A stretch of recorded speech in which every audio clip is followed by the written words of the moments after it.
en ese momento de expansión, a su vez, están rusificando, o él usa el término de anglicanizando para el caso inglés, pero son momentos que decíamos que recientemente se había unificado Alemania, se había unificado Italia. Entonces, para Anderson, estos países, y en realidad el concepto principal que plantea él, es el de comunidad imaginada, por el cual trata de explicar cómo se llega a la Primera Guerra Mundial, donde va a haber héroes anónimos y donde esté la población o parte de la población dispuesta a matar o morir, digamos, representando a su Estado-nación. Entonces, fuera de ese capítulo, o cuestiones que están presentes en ese capítulo, pero están más desarrolladas en los demás capítulos, es que la nación, en la definición de nación, él habla de un fenómeno dual, que es decir, que están construidas desde arriba y desde abajo, y se combinan siempre con otro tipo de identificaciones. Ahora vamos a volver sobre eso. Entonces, la identificación nacional es dinámica en el tiempo y en el espacio, es decir que, como se ven los franceses en 1900 a sí mismos, no se van a ver, supongamos, los franceses a sí mismos en 2020. Esos son casos donde la construcción desde abajo se refiere a los movimientos nacionalistas o a movimientos culturales o lingüísticos,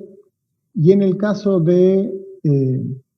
desde arriba sería una construcción a partir del Estado, que tiene agencias de nacionalización, que son dos de las principales, son el ejército a través del servicio militar obligatorio y la escuela, a las que hay que sumar en estos momentos las rutas, la difusión de los ferrocarriles, que hacen que, por ejemplo, en el caso de Francia, ese territorio empiece a estar más conectado con todo lo que ustedes vieron en la clase de recién de adelantos tecnológicos. Lo que trataba de explicar, en la parte que a mí me tocaba, era cómo se da esta transformación que decía, se va a ver en las monarquías. En las monarquías los habitantes de esas monarquías se van a considerar a sí mismos súbditos. Al paso a esa identificación nacional, y como dije, hay autores que están en desacuerdo con esto, y por supuesto los autores nacionalistas también van a tratar de buscar un pasado milenario, o por ejemplo en el caso de Alemania, tratar de referirse como su pasado a los reinos, al Sacro Imperio Germánico, en el caso de Francia a los merovingios, y el punto es que hay una diferencia a partir del capitalismo en que el Estado-nación, con el capitalismo impreso, va a tener otra dinámica diferente a todos los reinos o a las formas estatales las formas estatales anteriores, por las cuales estos autores que debaten si se puede hablar de nacionalismo o de nación previo al siglo XVIII, es porque como las naciones o nacionalismo va a tener una narrativa nacional, unos héroes patrióticos, unos mitos nacionales, que los historiadores en muchos casos tratan de contrarrestar. Pero lo que hacen, si vamos al caso de Alemania, en el caso de Alemania va a tener regiones en su territorio. Acá tienen ustedes, para tener una noción, el mapa de la unificación alemana, y van a ver cómo desde Prusia y hay que tener en cuenta también el mapa industrial que mostró Nadia, la zona del Ruhr, y lo que tienen que ver acá también es que todos estos reinos o estas divisiones estatales se empiezan a unificar, y esto quiere decir que hay una centralidad estatal, desde la cual, si bien ellos, lo que va a ser la identificación nacional, es tratar de que esa identificación como alemanes sea superior o subordine a otras como su religión protestante o católica en algún caso, o otro tipo de identificación como la identificación regional, Baviera o Sajonia u otras de las regiones, el sentirse alemanes tiene que ser superior a ese tipo de sentimientos. Esa es una de las grandes transformaciones que va a haber, que es más difícil a veces de entrever o diferenciar, como decía hace un momento, de una ideología como el liberalismo o el fascismo, otro tipo de ideología, porque digamos que el nacionalismo está emparentado o está desarrollado intrínsecamente con el surgimiento de los Estados-nación. Ahora, la visión de un historiador sería que, como decía, el nacionalismo va cambiando, va a haber una fase de apoyo de las masas a los programas nacionalistas y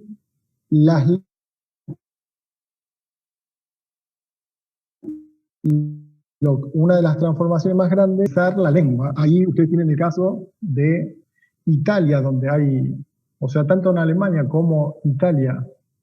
hay una serie de dialectos que se terminan de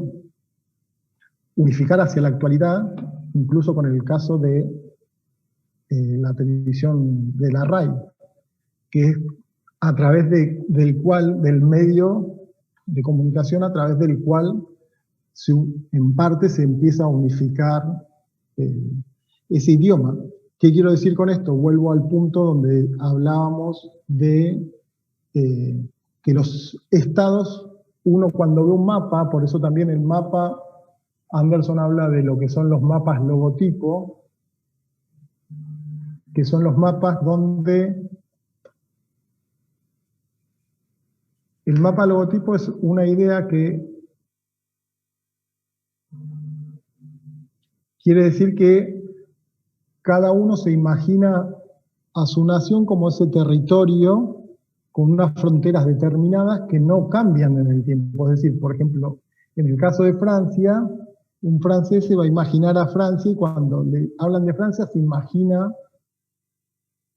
la forma de su mapa. En el caso nuestro de Argentina, el mapa que uno ve colgado a veces en una pared de una escuela, lo internaliza de tal manera que piensa que esas fueron, entre comillas, siempre las fronteras de Argentina, que no hubo un cambio histórico, entonces que Argentina viene así desde siempre, en el caso de Francia desde Francia, y toda esa ideología nacionalista de alguna forma va a ser contrarrestada o discutida al menos dentro de este debate de naciones y nacionalismo. Otro punto importante es que en el momento como este momento del desarrollo de la idea nacionalista se da, cuando se da la expansión imperialista, tenemos que hablar ahí de lo que se considera el darwinismo social del siglo XIX. Entonces empieza a haber una competencia, como habíamos dicho, entre Alemania y Gran Bretaña, y una justificación ideológica, y que se trata de hacer también de las ciencias que habíamos nombrado que estaban surgiendo en ese momento. Otro de los puntos que me interesaba destacar es la cuestión de había hablado de que hay diferentes tipos de identificación. Aparte de la identificación nacional, uno tiene una persona, y además de esta cuestión de elección diaria que plantea Ernest Renan, una persona tiene otras tipos de identificaciones que se entrecruzan, como puede ser la identificación de la clase o de la religión. En el caso de la religión, Anderson habla de cómo los musulmanes, cuando llegan a la Meca, se hablan entre ellos como musulmanes y no como los países de donde vengan, Pakistán o de donde fuese, y a pesar de tener lenguas diferentes o de tener procedencias diferentes, se van a imaginar como, digamos, como una comunidad musulmana que se denomina Umma. Entonces, lo que quiero que se entienda con esto es la idea de comunidad. O sea, la idea de comunidad brinda un espacio de seguridad y sería el paso anterior en la teoría alemana de comunidad-sociedad. Entonces, la comunidad imaginada es imaginada porque, como decía, es imposible que se conozcan entre todos. Entonces, en el caso de si bien habla de un culto laico, Anderson, a diferencia de la religión que se considera universal, la comunidad imaginada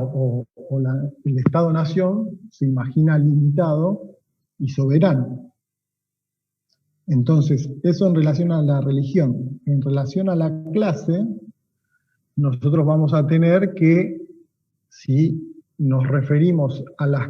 la clase proletaria, por ejemplo, y por eso en parte también Anderson se pregunta cómo se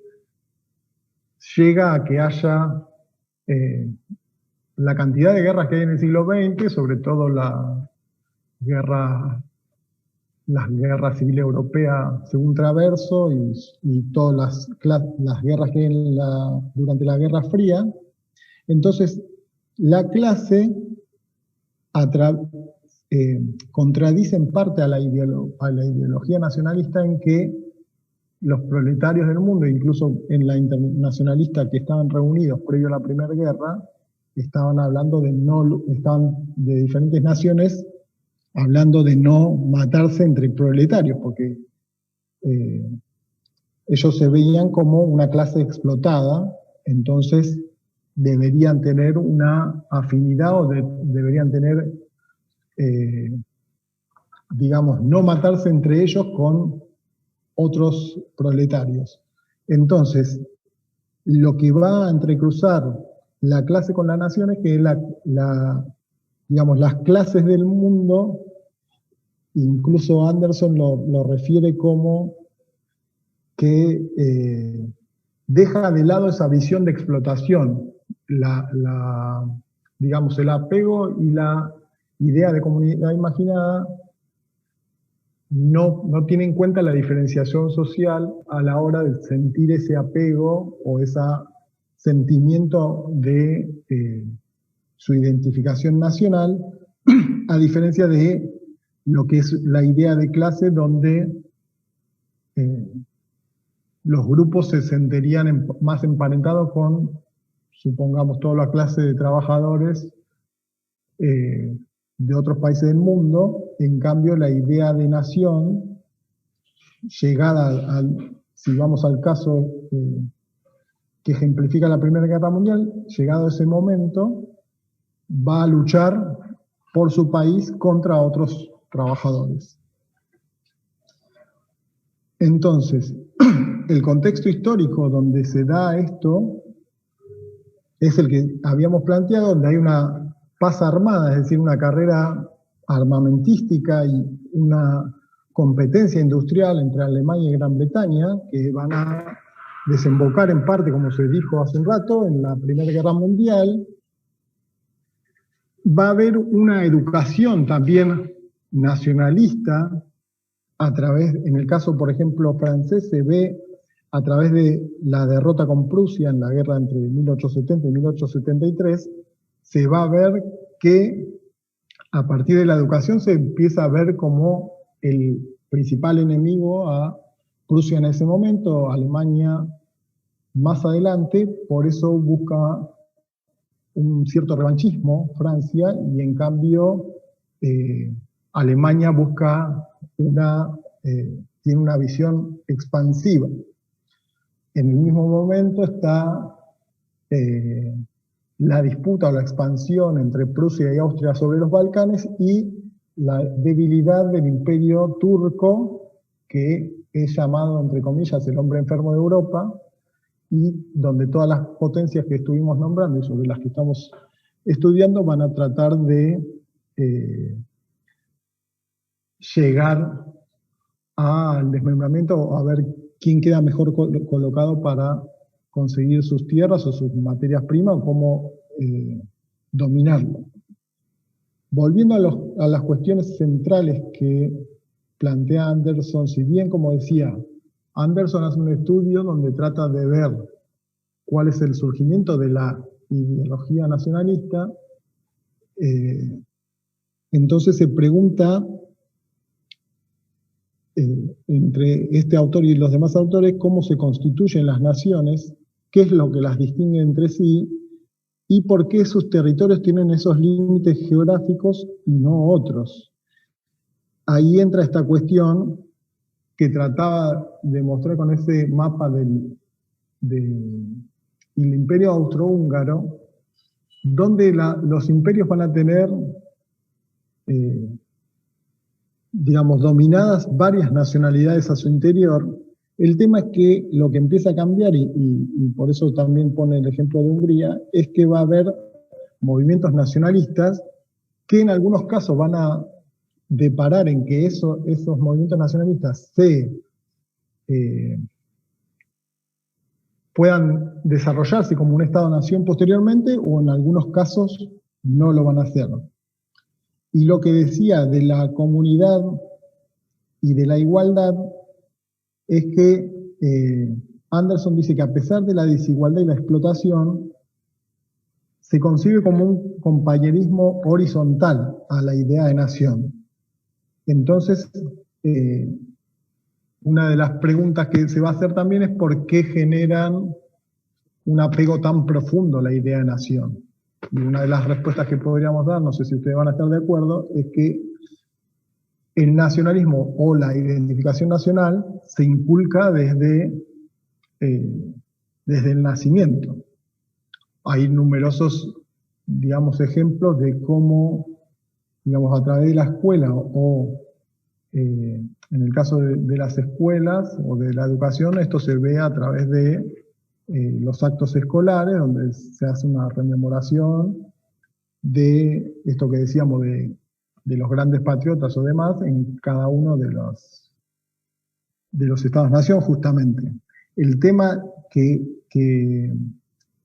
considero al que hay que prestar atención son los casos donde hay mayores variaciones, es decir, si vamos nosotros estamos viendo en estos momentos la unificación o la rusificación a partir del Imperio Ruso, o en el caso británico, pero si lo tratamos de ver o comprender desde la actualidad, tendríamos que situarnos, por ejemplo, en el momento de que hay estas o independentistas dentro de la Unión Soviética previo a su caída, y cómo esa luego Comunidad de Estados Independientes y luego esos países van a volcar o van a desarrollar esa nacionalización hacia el interior, porque está el movimiento nacionalista que no abarca, digamos, homogéneamente a toda la población. No sé si se entiende la idea. Entonces, como decía, en este mapa de la composición étnica también puede haber variaciones. Como decía, el mapa es algo que está construido y tiene una ideología, entonces también tenemos que poner al menos en duda,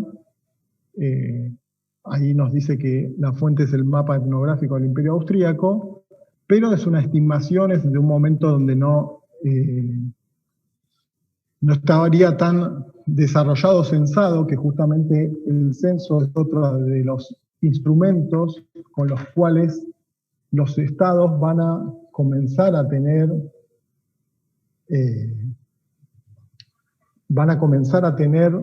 digamos, o a generar esta idea de que el húngaro, en este caso, pertenece a un grupo, a una comunidad imaginada, si nos ponemos en los términos de Anderson, de sentirse húngaro y no digamos, no del imperio austrohúngaro, así como las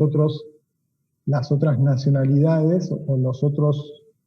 límites territoriales que vemos ahí. Entonces, decía, el censo, tanto como el mapa y como el museo, va a ayudar a que ellos, digamos, se imaginen a sí mismos, en este caso, si ponemos el ejemplo húngaro, o podemos poner el ejemplo también de Alemania o de Italia, porque, como decía, si en un momento el que nace en la década de 1850 o 1860, cuando Saboya o Niza, que son cedidos a Francia, esos territorios que son también limítrofes y también tienen los territorios limítrofes son claves para entender esta situación porque son donde hay una proliferación, en este caso de límite con Francia, tanto de cultura o de lingüística o prácticas culturales similares entre lo que sería en ese momento Francia e Italia. Lo que quiero decir con esto es que ustedes pueden ver ahí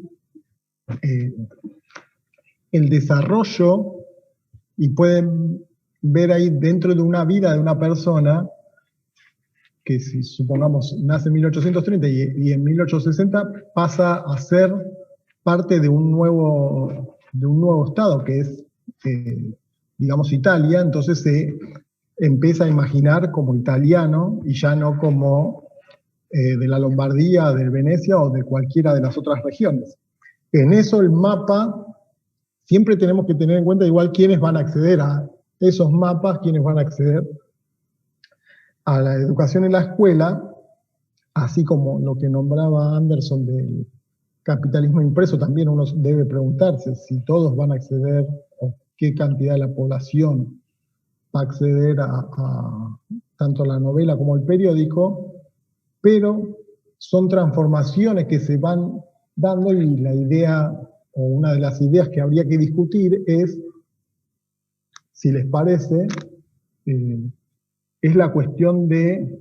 si hay naciones que vienen de tiempo más atrás que este siglo XVIII, por ejemplo, en el caso de el sionismo o en el caso de los griegos, hay un autor checo, que es Miroslav Hroš, que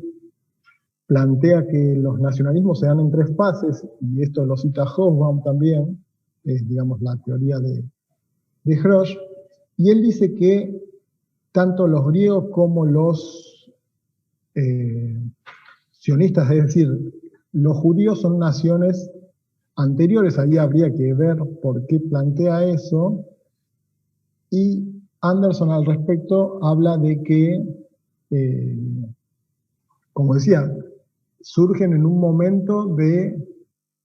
lo que podríamos decir la era, lo que llama Hobsbawm la era del nacionalismo, o un momento donde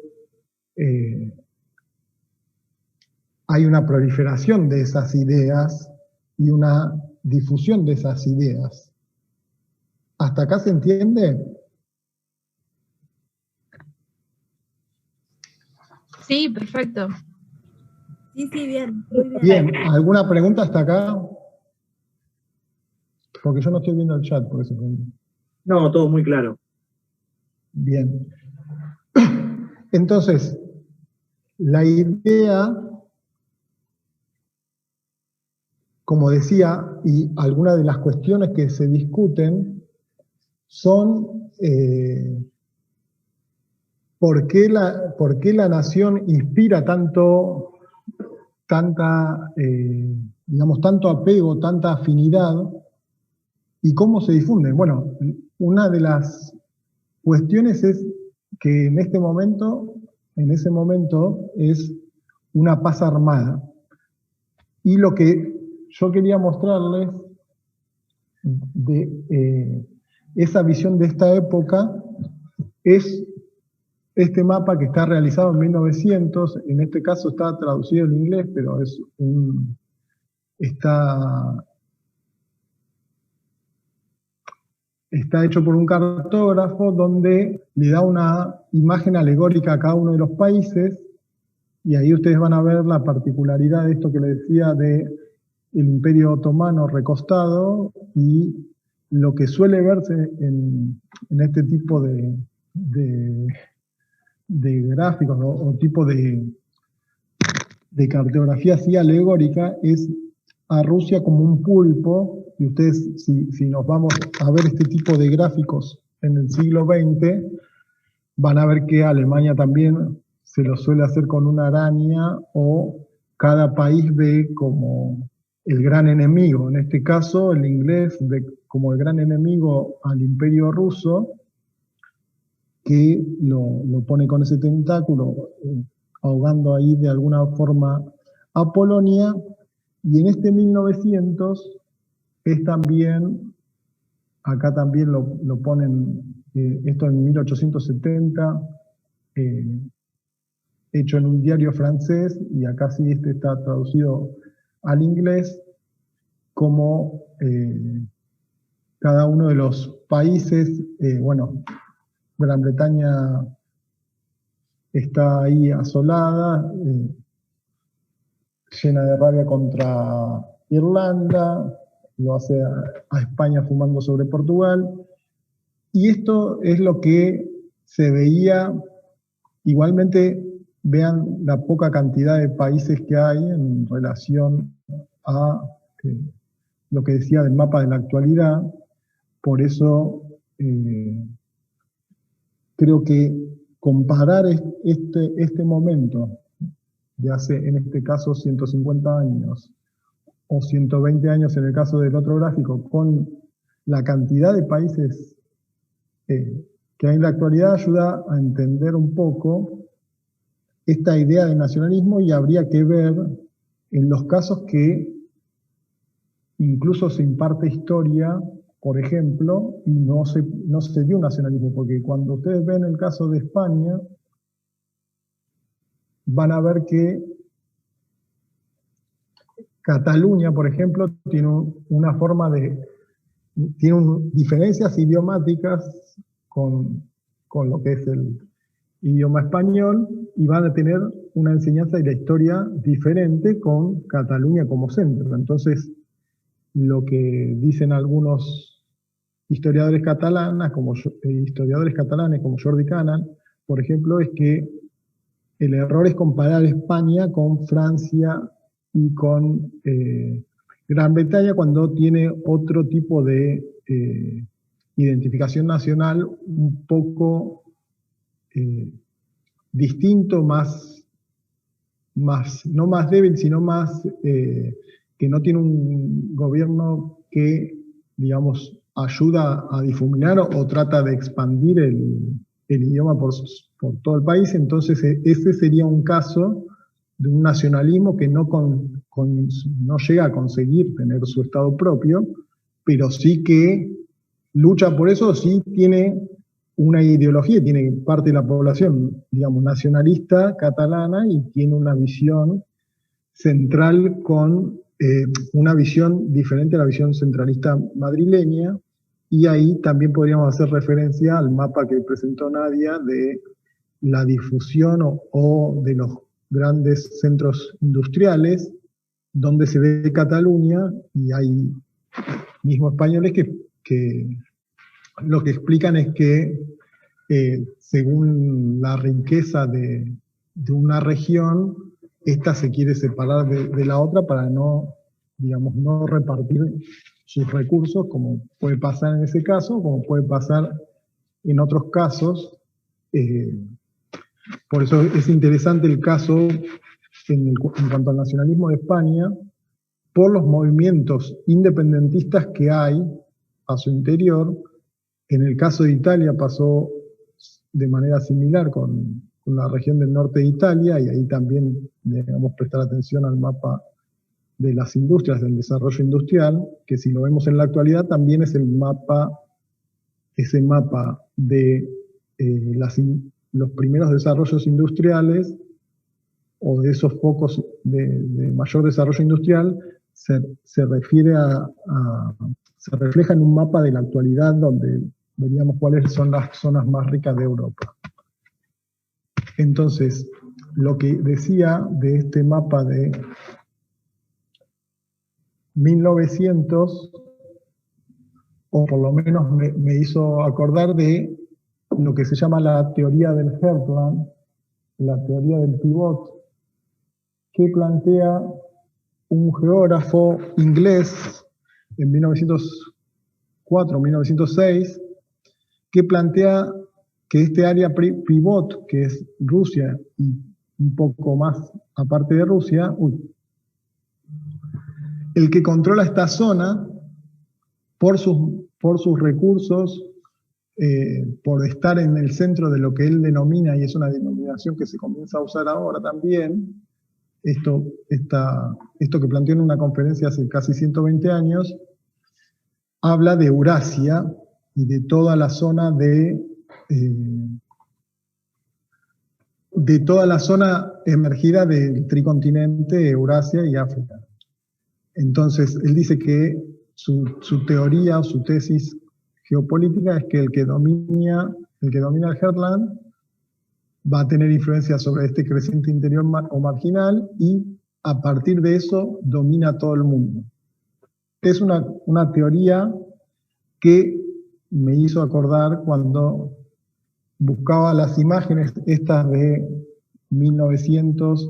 y la posición rusa, o incluso otros geopolíticos que hablan de la importancia de Rusia, que tiene una gran potencialidad tanto territorial, por ser un territorio mucho mayor, por tener una gran cantidad de recursos todavía inexplotados, y para finalizar al menos esta parte de la explicación, que ya tuvieron demasiado escuchando y quiero ver qué opinan ustedes, quería mostrarle, si bien no se ve acá tan grande, no creo que lo estén viendo, esto que les decía, en 1906 había 24 estados con la presencia del Imperio Ruso, Imperio Austrohúngaro, Imperio Otomano. En 1956 tenemos 10 estados más, 34 y todos estos nuevos estados, Alemania dividida en dos entre ellos, y en 2006 46 estados y 47 en el caso de incluir a Turquía, que tiene una pequeña parte de territorio dentro de Europa. Les pregunto, porque no veo el chat, ¿hasta acá tienen alguna consulta sobre este texto o sobre lo que estuvimos explicando, que también sirve, como decía, para entender lo que es el nacionalismo, que digamos que esta conformación de las naciones atraviesa toda la materia? Este sería el mapa actual de los casi 50 países, y la diferencia con el otro mapa donde veíamos digamos, la presencia más fuerte de los imperios, austrohúngaro, ruso, alemán. ¿Hasta acá tienen alguna pregunta? No, todo claro. ¿O comentario? La idea es que en esta parte de la clase, si bien hoy lo hicimos más expositivo, también nosotros queremos que participen, no importa si en el momento de hablar prenden la cámara.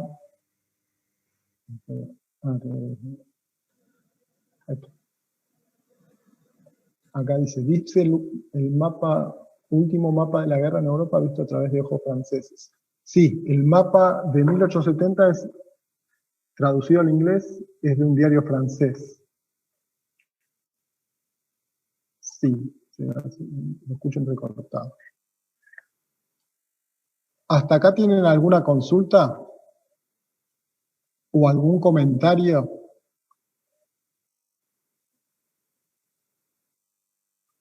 Pueden participar ya que están en una de las últimas materias. Acá dicen que no. ¿Se entendió todo qué es la comunidad imaginada? ¿Quién habló recién?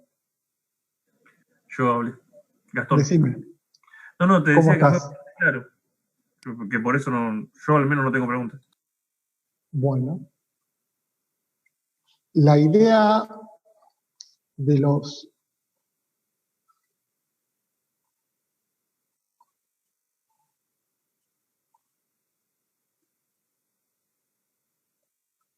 La idea que tenía entonces principal era que ustedes vean la dinámica histórica y el cambio histórico en el cual va a haber, digamos, los países que estamos mostrando acá. Incluso hay otro mapa que vi que no conocía, que hablaba de, hacía como una imaginación también, ya que hablamos del término imaginación, una cuestión sobre la imaginación que critica, o una de las discusiones que hay también es que Anderson le critica a Gellner, otro antropólogo inglés, que dice que el nacionalismo inventa naciones donde no existían y equipara la invención a la fabricación y a falsedad, antes que a imaginación y creación. Entonces, de esa forma daría a entender que hay comunidades verdaderas. Entonces, lo que dice Anderson es que son comunidades imaginadas, y la idea es que,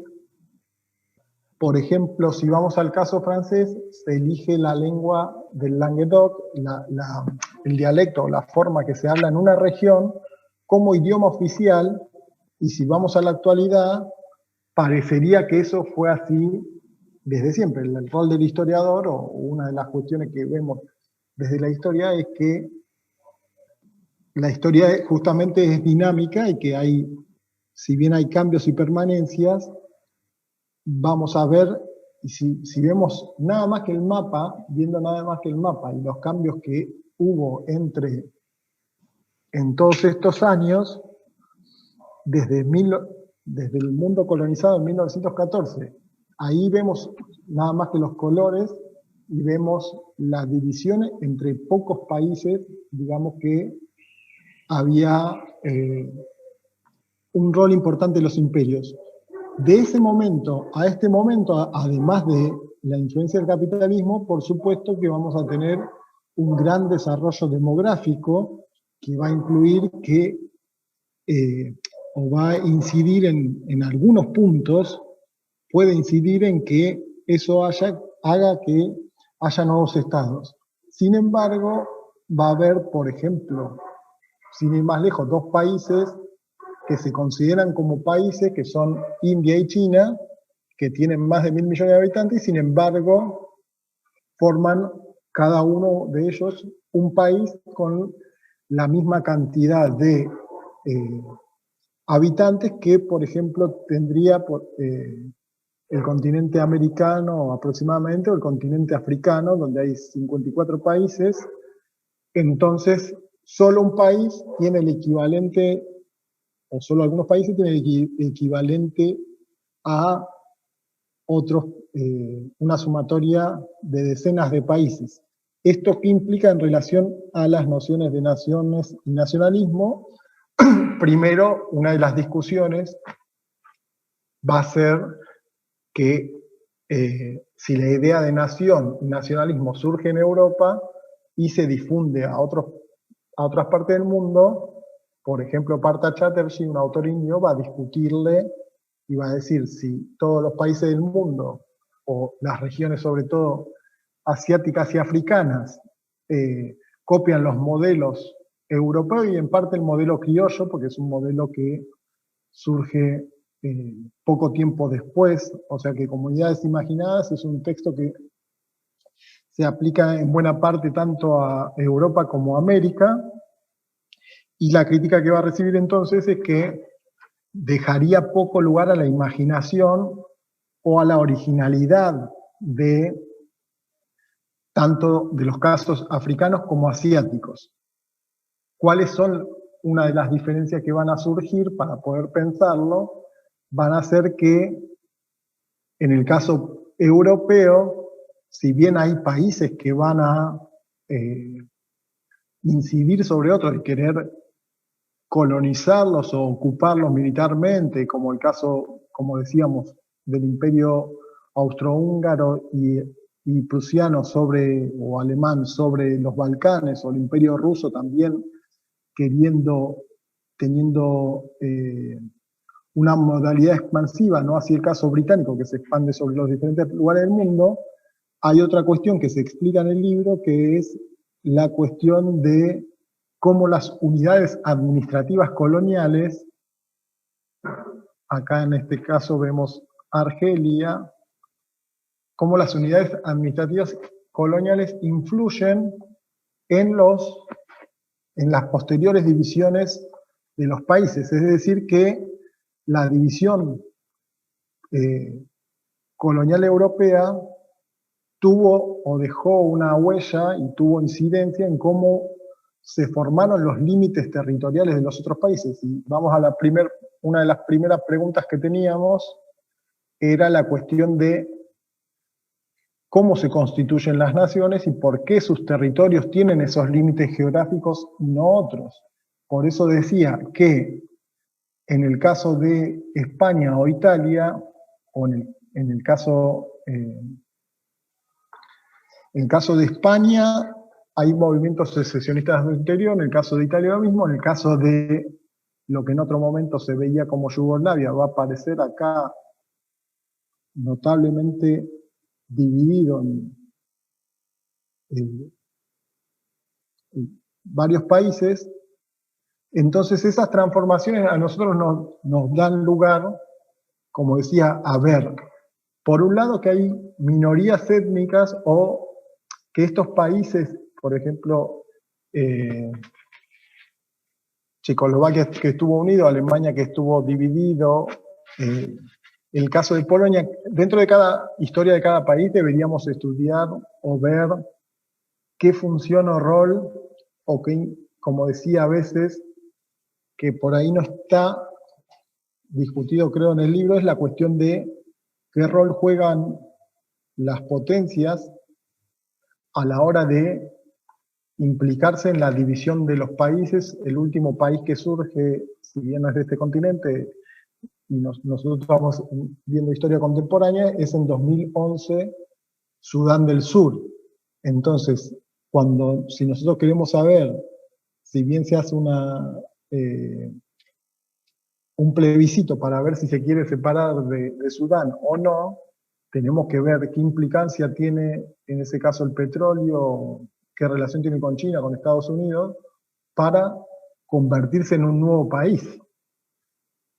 Si vamos al caso propiamente europeo, como decía, tenemos que ver los momentos, y por ejemplo un caso particular en el caso del Reino Unido, que dependiendo si es una competencia deportiva o dependiendo qué tipo de competencia también sea deportiva, se presenta como Reino Unido o se presenta como Inglaterra, Escocia, Gales, cada uno por separado. Entonces, eso que parece un dato menor, muchas veces tiene que ver con la representación que tengan ellos de sí mismos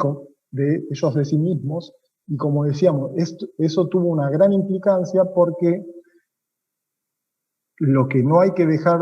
de lado, lo que no hay que perder de vista todo el tiempo, es que al mismo tiempo que estamos hablando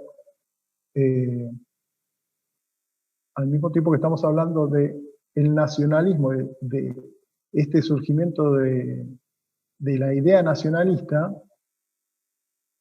al mismo tiempo tenemos que estas naciones que se están, en algunos casos, terminando de unificar, y por eso Alemania e Italia son los que llegan, entre comillas, tarde al reparto de los territorios coloniales, y por eso también son los que plantean exigencias al llegar tanto a la Primera como a la Segunda Guerra Mundial, pero en este caso lo que nos interesa es ver cómo se dio ese desarrollo ideológico, que sin dudas es un cambio con respecto a lo anterior, más allá que, como decía, en el caso de Miroslav Hroj, él dice que hay que ver y hay que prestar atención a la etapa medieval para ver la conformación de naciones, pero una de las discusiones que se podrían aplicar ahí es que nosotros estamos haciendo, por supuesto, historia desde la actualidad, desde el 2020, habiendo visto, digamos, el diario del lunes, habiendo visto lo que pasó después de esto. Entonces, Miroslav Hroj, desde el momento que escribe, que este es un libro de los 80, habla de esa influencia nacional y habla de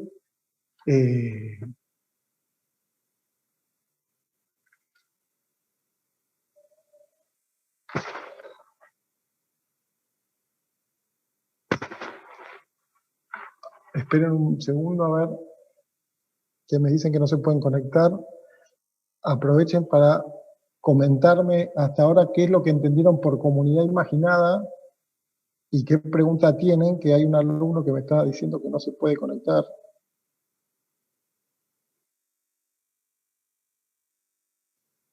¿Hasta acá tienen alguna consulta? Que se las...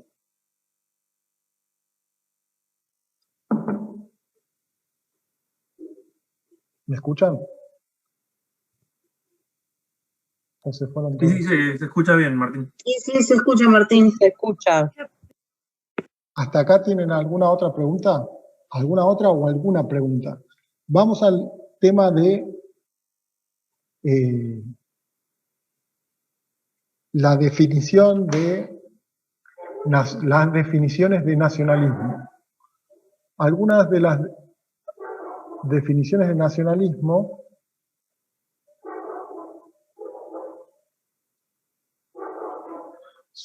algunos los dividen a los nacionalismos entre los nacionalismos opresores y oprimidos, que esa es una visión leninista y desde el materialismo histórico. Entonces, lo que plantean es que la forma de dividirlos a los nacionalismos, si uno es el opresor y otro es el oprimido, que en esa situación, y me preguntan por qué no fuimos de Google Meet.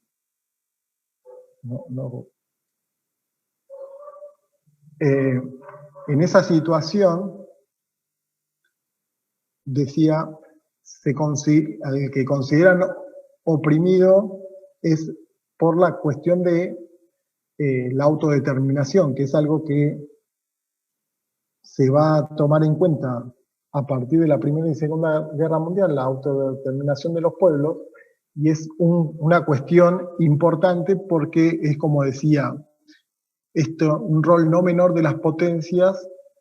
a la hora de lo que se conoce, entre comillas, como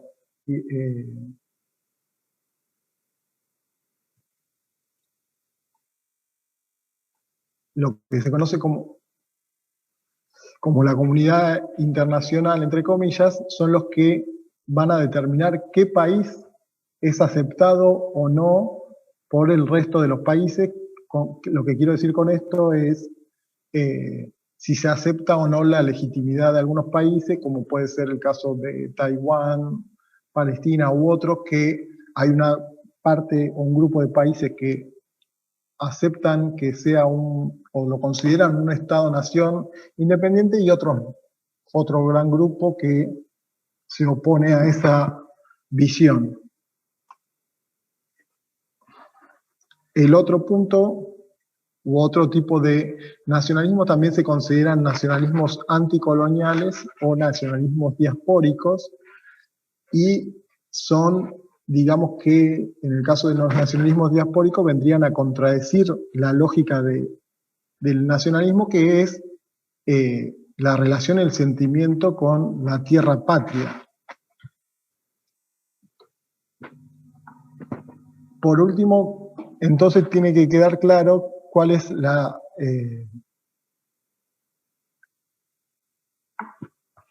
cuáles son las condiciones objetivas y subjetivas, que las condiciones objetivas son, digamos, lo que haría que la discusión sería, como dije, si es una fabricación o un invento, o si es algo construido. Nosotros podremos plantear que la identificación nacional, lo que se construye es que se eligen condiciones objetivas, como decíamos, la lengua. En el caso de la etnia es algo más discutido, porque ahí entra en juego mayormente el racismo, y según el continente al que nos aboquemos o que estudiemos, vamos a ver que digamos, si le sumamos una paradoja a lo que dice Anderson, es que no, digamos, ni la etnia ni la religión coinciden con los territorios que tienen o que reclaman los diferentes países. Nosotros, por ahí, desde América Latina, o sobre todo Argentina, lo vamos a ver diferente en el sentido que no tenemos tantos conflictos limítrofes o no está en disputa constantemente, si bien hay algunas cuestiones, por supuesto, pero no así como otros casos, como, no sé, entre la frontera entre China e India, o India y Pakistán, Cachemira, u otras regiones que son más conflictivas y que tienen en cuenta en mayor o menor medida los territorios que quedan, digamos, en el medio de esas disputas, o casos de regiones autónomas dentro de China, como veíamos en uno de los mapas ahí, Xinjiang, que es una cuestión controvertida en la actualidad por ser una región musulmana de la China y donde se está acusando, digamos, a China de hacer especie de campos de concentración, pero bueno, ahí ya son otras cuestiones.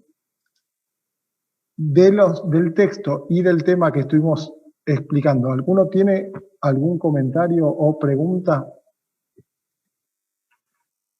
Martín, en los procesos, Martín, en los procesos de construcción de sentimiento identitario o de nacionalismo, ¿siempre hablamos de procesos conscientes, entiéndase, educación, ejército? No, o sea, lo contrario a esto serían los movimientos nacionalistas que surgen, digamos, entre comillas, desde abajo, o que no tienen un Estado que los nacionalice. La educación y el ejército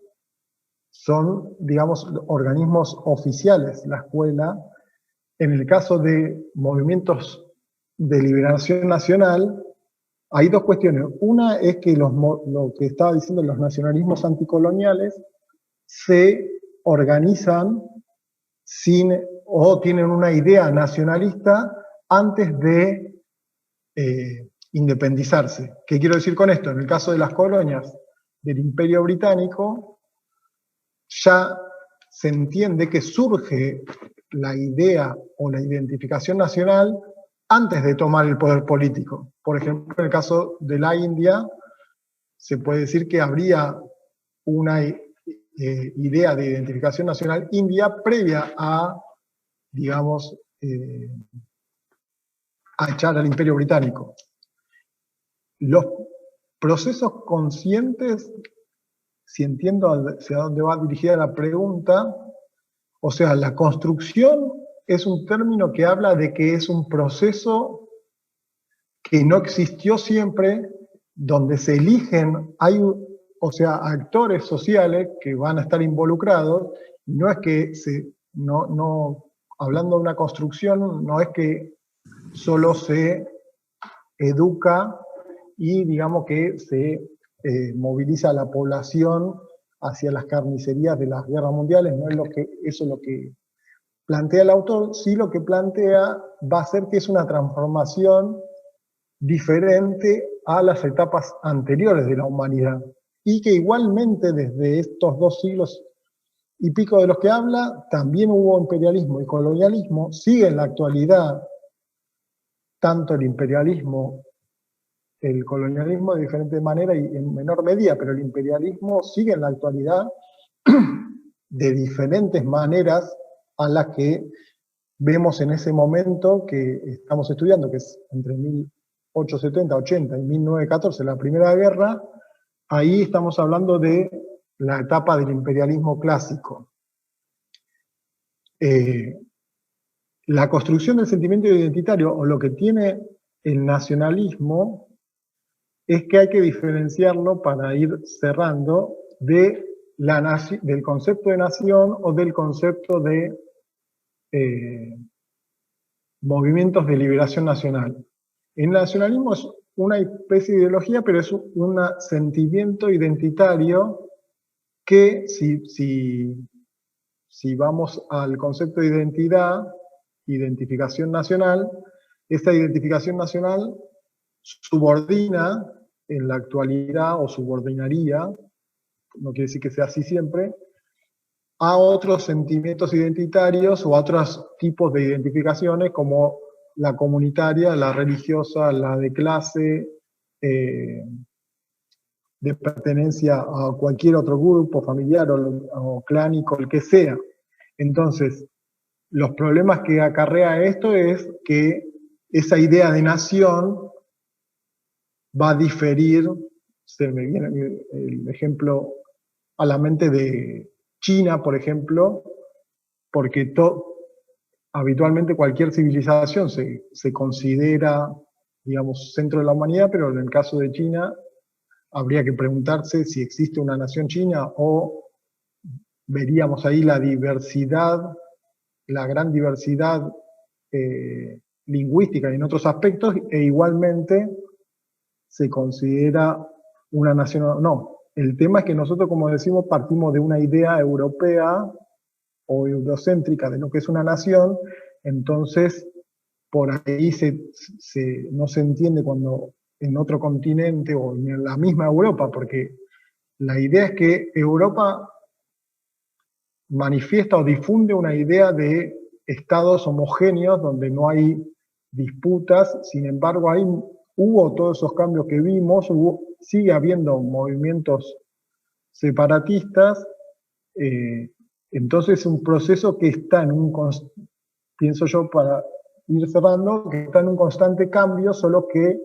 son cambios históricos más lentos que, digamos, no de un día para el otro, sino que son cambios más lentos. ¿Alguna otra pregunta?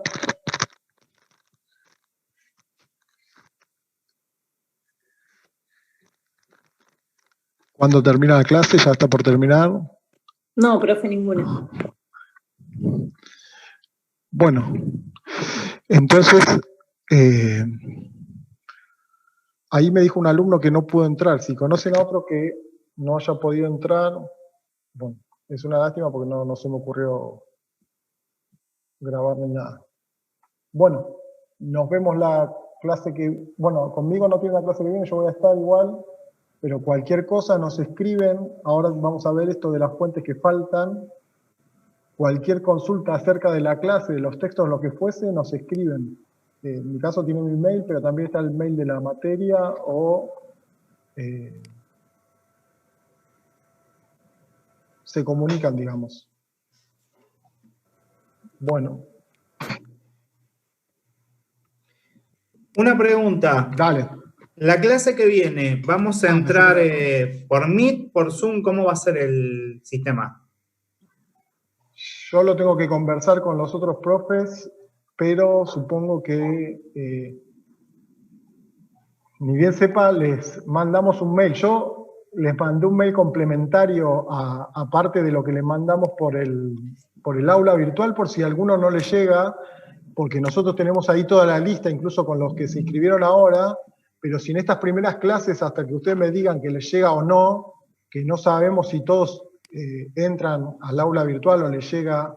la notificación, así que por unas clases les enviamos por mail desde el mail de la materia. Sepan entender si se repite